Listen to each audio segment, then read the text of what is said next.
Excuse me, sir. The charge card company declined the charge. That's impossible. I don't have a credit limit. Just run it through again. It's always our practice to run it through again, but they declined.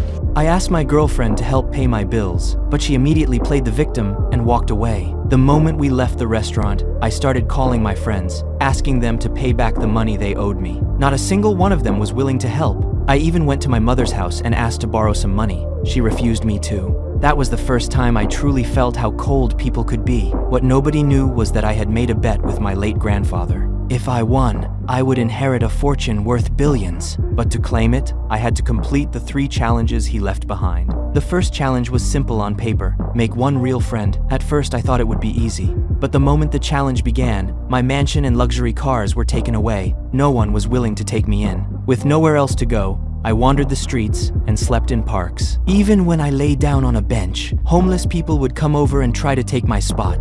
To settle it, we decided to flip a coin. The problem was, neither of us had one. I have a quarter. Thanks. So I tossed a coin into the air. This homeless man suddenly grabbed it and took off running. That's when I realized I'd been tricked. Just then, a little girl's mother came over and pulled her away. I called out to them instinctively. I'll make a deal with you. I need a friend, but only for a little while, and in return, I don't know, I'll take you both to Disney World. But her mother looked at me like I was some kind of creep and dragged her daughter off.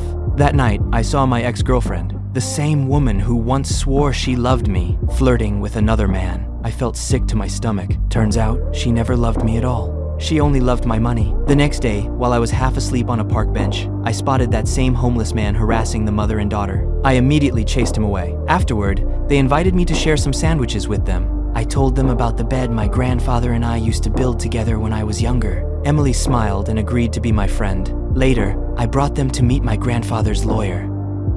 So you're Jason's friend? Yes, I am. True friend? Absolutely. Pinky promise. Emily spoke honestly, and the lawyer believed every word she said. Just like that, I completed the first challenge, but I broke the promise I made to Emily. I turned around and walked away, leaving her heartbroken. Then, the lawyer handed me an envelope and told me it was time for the second challenge. Inside was a stack of cash. My grandfather's instructions were simple: use the money to help someone in need. I went back to the park, planning to help that homeless man. But the moment he saw me, he ran. In his hurry, he left behind a bag. When I opened it, I froze. The bag belonged to Emily's mother. Inside were piles of unpaid hospital bills. Using the address on the paperwork, I went straight to the hospital. When I reached the room and looked through the doorway, I saw a wig sitting beside the bed, and Emily lying there with her head completely shaved.